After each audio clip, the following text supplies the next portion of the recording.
Suatu ketika saya ada acara di Purwakarta, saudara. Kemudian di Purwakarta ketika itu ada seorang bupati yang hobinya bikin patung. Sehingga Purwakarta yang tadinya jadi kota santri, jadi kota patung. Jadi kota berhala, saudara.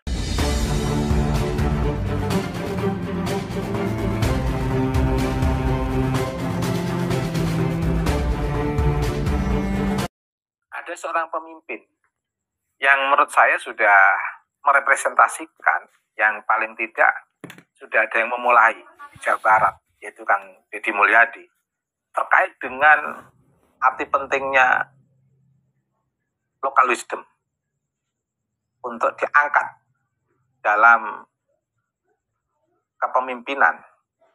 Sebenarnya tidak hanya di Jawa Barat, tapi di seluruh Indonesia. Kita sebenarnya berharap seluruh pemimpin di tingkat provinsi itu memiliki kepedulian terhadap local wisdom atau kearifan lokal. Karena ini yang menjadi basic dasar membangun masyarakat. Membangun masyarakat itu memang harus dimulai dari apa yang telah menjadi karakter atau budaya masyarakat itu. Karena sebuah kebudayaan masyarakat itu tidak lahir dalam hitungan usia 1-2 tahun. Sebuah kebudayaan itu mengalami metamorfosis yang cukup lama dari satu generasi ke generasi berikutnya, yang saling menguatkan pada setiap perkembangan kebudayaan itu, meskipun ada yang terdistorsi, beberapa prinsip kebudayaan yang tidak memiliki akar yang kuat dalam menggerakkan masyarakat, membebaskan masyarakat dan mencerahkan masyarakat.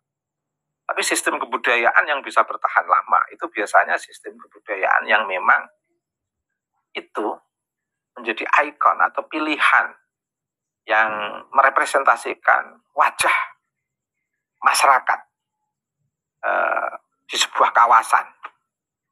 Ada kawasan Jawa Barat, Jawa Tengah, Jawa Timur, atau di Kalimantan, di provinsi-provinsi yang lain misalnya. Nah, Kang Deddy cukup bagus untuk mengawali ini itu semuanya. Terlepas dari perbincangan singkat saya tadi pagi dengan seorang teman aktivis di Jawa Barat, fokus ke Jawa Barat. Sebenarnya ada hal yang menarik di Jawa Barat. Pertama, yang menjadi dasar simpulan saya ini itu karena ada dua sosok yang sangat berpengaruh di Indonesia ini, yang betul-betul bisa menjadi pemantik atau pembuka dalam konteks membuka kesadaran bagaimana membangun eksistensi manusia seutuhnya yang berbasis pada kearifan lokal. Membangun eksistensi manusia seutuhnya yang berbasis pada local wisdom yang betul-betul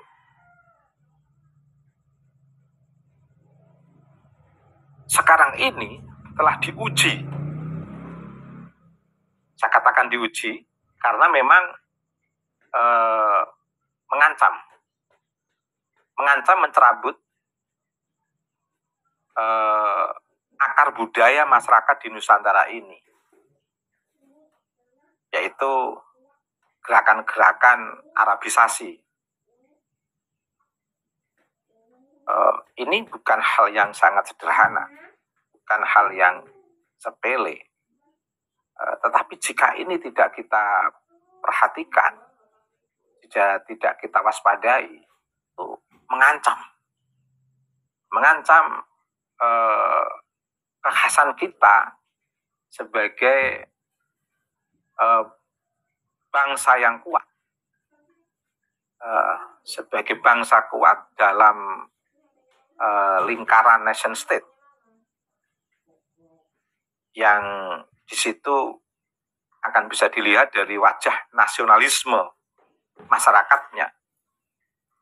Dengan adanya nation state, negara bangsa, yang akan bisa dibaca dari semangat nasionalisme masyarakatnya, itu betul-betul sangat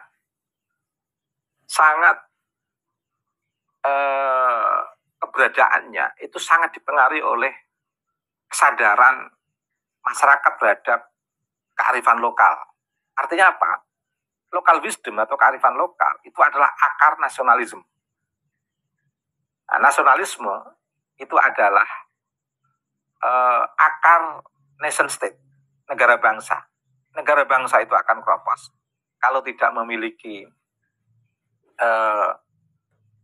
ideologi nasionalisme yang bisa menyatukan seluruh masyarakat bangsa untuk menguatkan kehidupan berbangsa dan bernegara.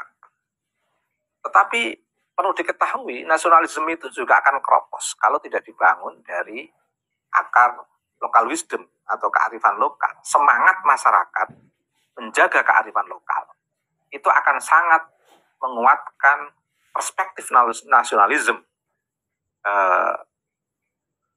masyarakat dalam mengisi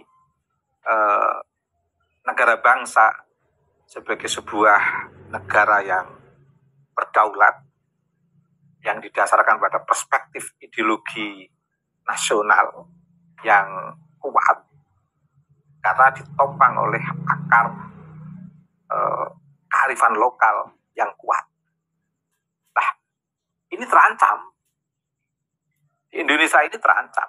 Saya katakan terancam karena ada imigran-imigran yang seharusnya beradaptasi dengan konsep nasionalisme negara Indonesia, tetapi justru dia itu bukan beradaptasi, tapi malah mencoba ingin mencerabut akar kearifan lokal, ingin mencerabut akar nasionalisme, dan bahkan seolah-olah ingin mendikte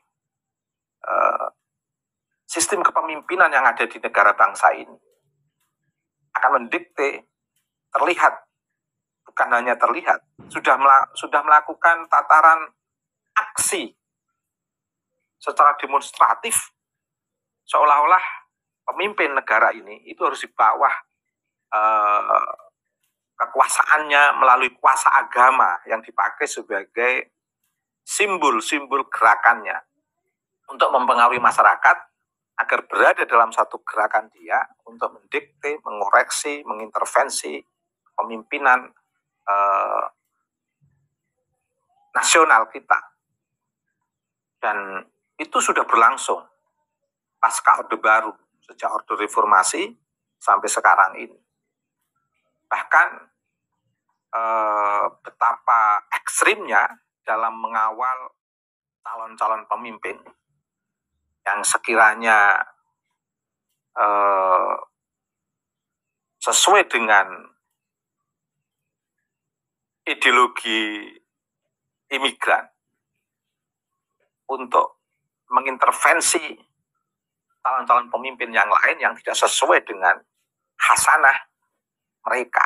Mereka punya hasanah yang memang telah terus terang mereka benturkan dengan hasanah kearifan lokal kita. Mereka benturkan dengan hasanah nasionalisme kita. Bahkan mereka berani konfrontatif dengan siapapun yang menjadi pemimpin negeri ini yang dianggap tidak sesuai dengan perspektif ideologis atau perspektif hasanah ideologis mereka, kaum imigran.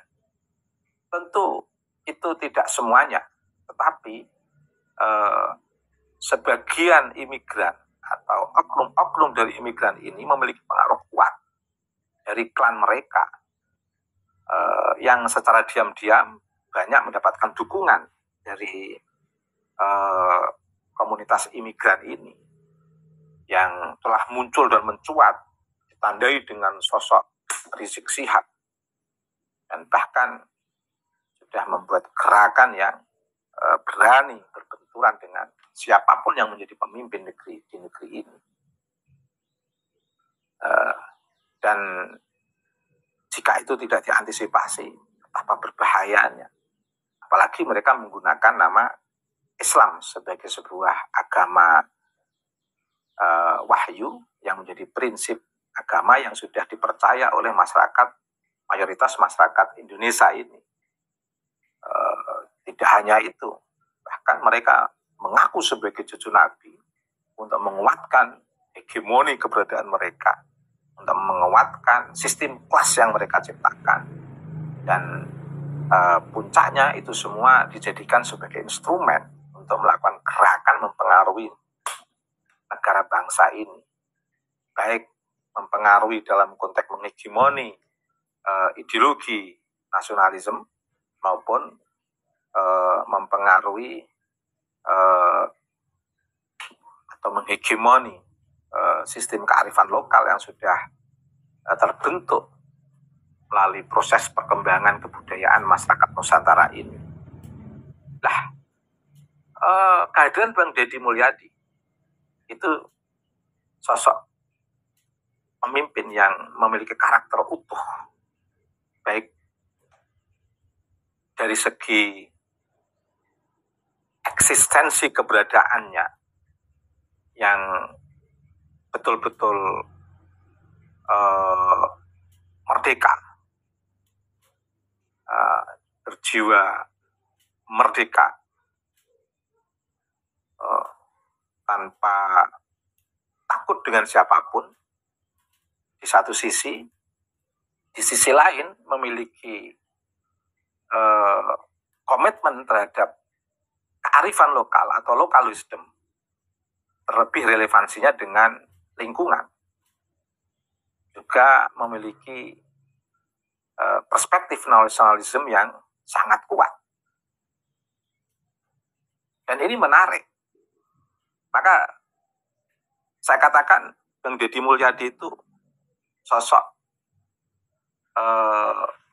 individu atau pribadi yang memiliki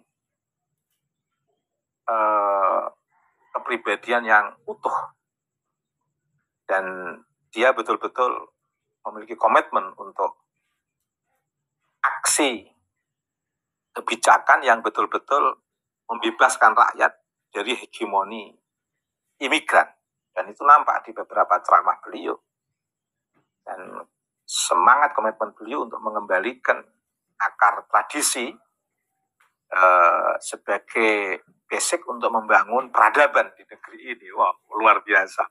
Jadi peradaban yang universal untuk kompetisi dengan masyarakat dunia, tapi dibangun dari basis local wisdom. Oh, ini keren menurut saya.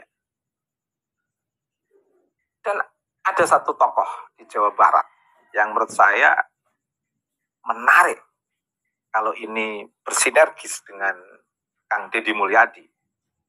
Dan ini muncul dari agamawan, seorang ulama yang betul-betul memiliki kemampuan di bidang aturos atau ilmu-ilmu keislaman, baik dari perspektif riwayah maupun dari perspektif diroyah, baik dari perspektif sanad keilmuan yang turun-temurun maupun dari perspektif kemampuan historis membaca hasanah perkembangan ilmu-ilmu keislaman, tetapi juga memiliki basis dasar eksistensi kemampuannya itu yang dibangun dari local wisdom atau kearifan lokal yang membentuk sikap nasionalismenya yang sangat kuat. Dan ini apabila bertemu dengan Kang Deddy Mulyadi, tidak hanya membangun Jawa Barat, tapi akan membangun masa depan Indonesia yang tidak akan bisa dipengaruhi oleh para imigran. Justru akan mempengaruhi bagaimana imigran itu betul-betul beradaptasi dengan nasionalisme bangsa ini, betul-betul beradaptasi dengan kearifan lokal negeri ini, bukan mendistorsi, menghegemoni kearifan lokal dan nasionalisme. Kan jadi tidak lucu.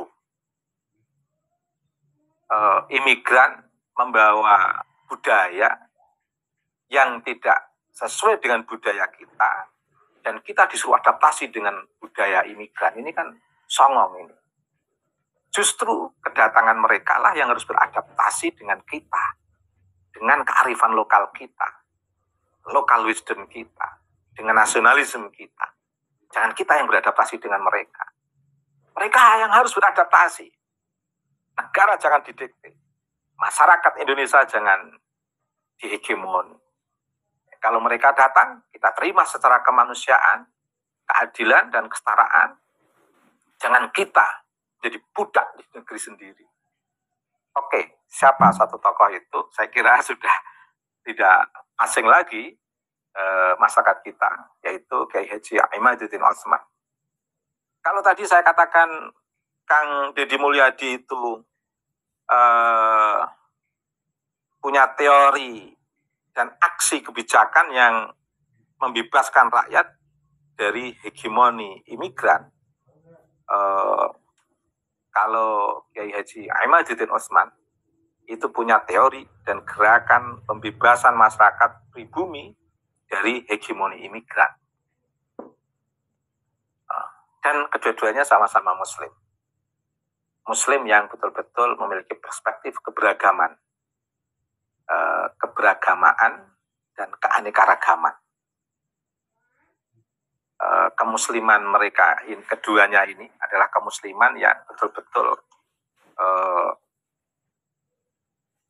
dibangun dari tradisi, kemusliman yang dibangun dari akar budaya masyarakat, kemusliman yang dibangun dari perspektif kearifan lokal, kemusliman yang dibangun dari perspektif nasionalisme. Ini keren. Dan betul-betul keduanya adalah sosok-sosok yang memiliki kepribadian yang utuh, yang tidak bisa dipengaruhi oleh ideologi atau organisasi atau politik transnasional.